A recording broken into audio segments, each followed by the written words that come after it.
So who do you have for? I got Tyler. He's completed his first semester. Hi, Lori. Nice to meet you.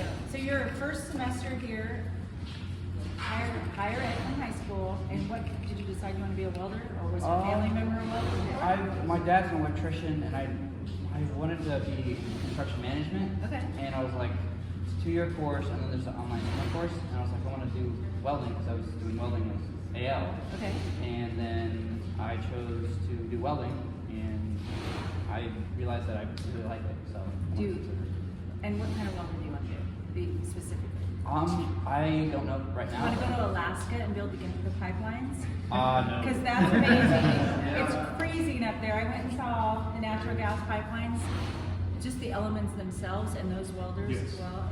It's amazing what you can do. And the craftsmanship that goes with it and the difficulty of it. So you should be proud because it's going to be an investment, but you can make a real, a career out of it. Yeah, I was planning on joining the Air National Guard after I graduated. Okay.